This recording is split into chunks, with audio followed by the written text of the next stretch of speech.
CNN Breaking News. And we begin with the breaking news from Wall Street. Trading has been underway now for just about 30 minutes, and nervous investors, very nervous investors, are weighing in on President Trump's historic new global tariffs. The early assessment, deep concerns. Almost all goods entering the United States will face a new tax of at least 10%, and that means inflation-weary Americans will see even higher prices on virtually everything.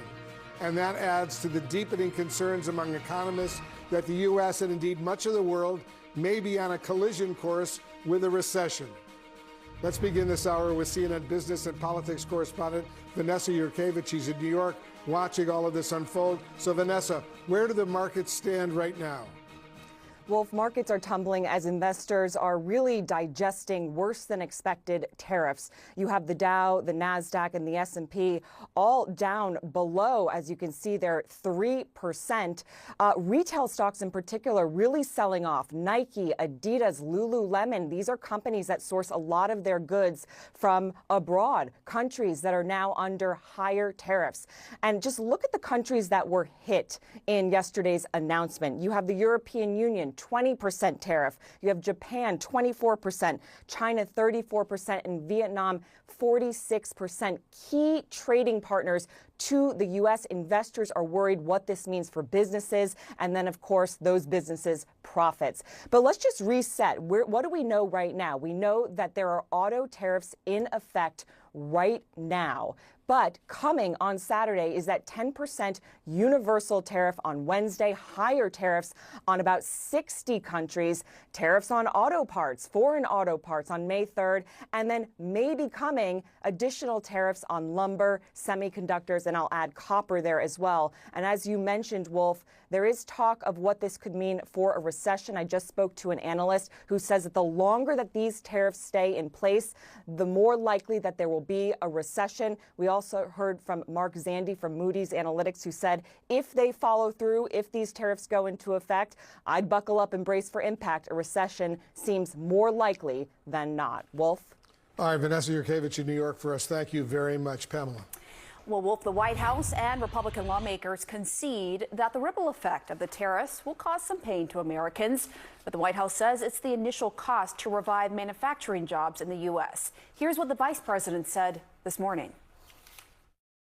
For 40 years, we've had an economy that rewards people who ship American jobs overseas and raises taxes on American workers, and we're flipping that on its head. We're going to cut taxes for American workers and for American companies that build here. We're going to make it harder to ship American jobs overseas. It's a total shift in the way that we've done economic policy in the United States of America, but it was necessary. All right, let's go live now to CNN White House reporter Elena Trina. Elena, what else are you hearing from the administration this morning?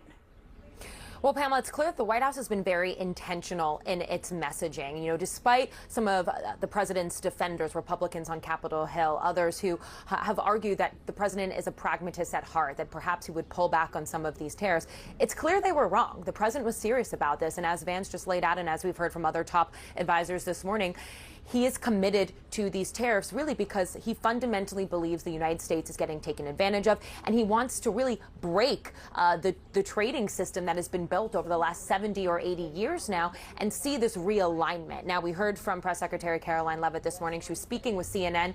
She said that, you know, this isn't going to be a negotiation. This is a national emergency. Listen to how she put it. The president is firm in his approach, and the president is ensuring economic stability here in the United States of America. This is a common sense policy, and if these countries wanted to negotiate, if these countries wanted to do what's right, they've had 70 years to do it. I think, Pamela, the end of her answer there, saying they had 70 years to negotiate, is really key here, because that's the question now. Where do we go from here? We're going to see, as Vanessa just laid out, all of these different countries likely respond and in kind to these tariffs and retaliate. That could further escalate this trade war now. And so that's really the key question. One thing as well, just as we watch the stock market, is that the president has been far less reactionary to how the stock market is in this term, in his second administration, than in his first. We have been told repeatedly now not to see him react to the stock market directly because of this. Instead, he has said repeatedly now that he believes there will be some short-term pain. So I'd keep that in mind as well as we cover this. Pamela? All right, Elena Treen, thank you so much. Wolf? All right, Pamela, as we mentioned, analysts now say that President Trump's tariffs will likely plunge the global economy into recession this year. Some countries say they're hoping they can negotiate with the U.S., while others have vowed swift retaliation. Listen. We had been requesting the U.S. government to review its unilateral tariff measures at various levels, and we are extremely disappointed and regret that such measures have been implemented nonetheless. Our intention remains to secure a deal, but nothing is off the table. We will continue to make the strongest case for these unjustified tariffs to be removed from our exporters. We are going to fight these tariffs with countermeasures.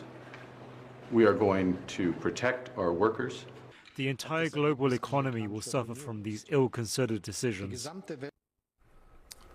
Stock markets across Asia have already tumbled after President Trump's announcement. Now China has vowed to counter what it calls bullying tariffs by the United States. I'm going to go live to Beijing. CNN's Mark Stewart is on the scene for us. Mark, what kind of retaliation potentially could we see from China? Right, Wolf, good morning. China says it is ready to fight back, but if this is a war, it's not necessarily revealing its plans about how and when it will strike.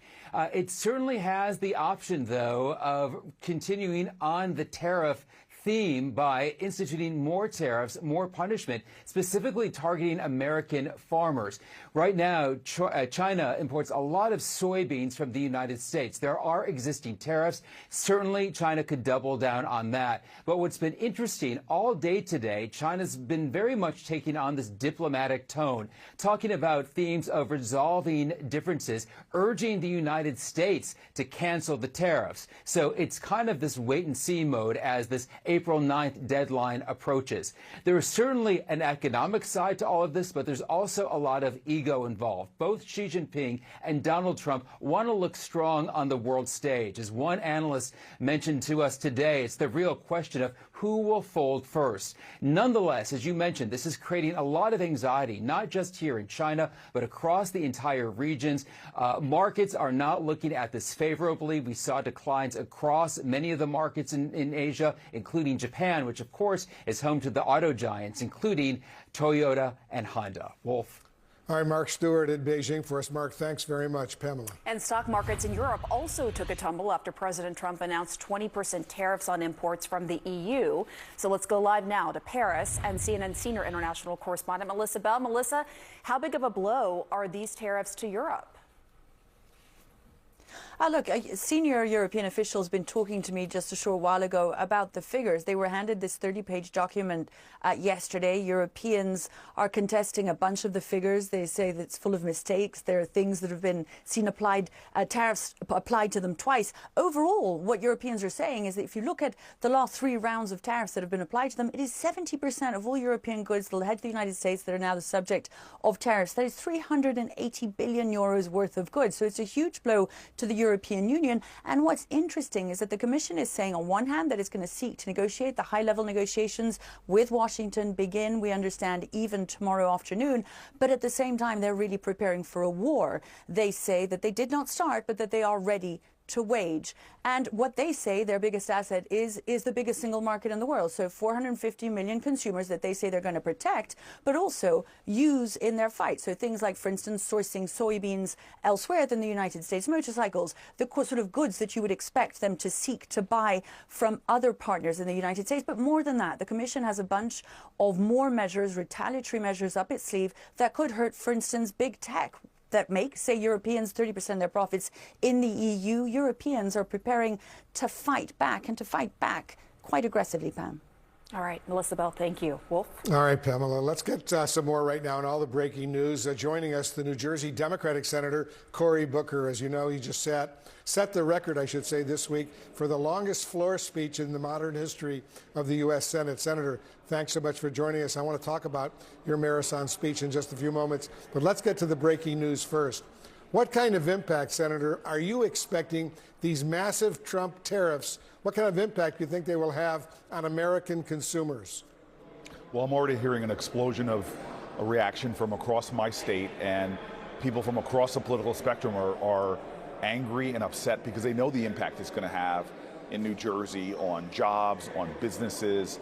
But for our consumers who are already struggling under a president this last 73 days that said he would cut their costs before he even did this, inflation was going up. Before he even did this, the stock market and people's 401k accounts were going down. Before he even did this, the consumer confidence was down. Before he even did this, grocery prices and eggs and things were going up. So this is now going to put about a $3,000 to $4,000 added increase for the average New Jersey family. Will be paying between $3,000 and $4,000 more per year just to meet the basic needs that they need for their family. And for a lot of families, they can't afford that. They're already struggling. And they're seeing a president who made a lot of really powerful promises break them over and over again.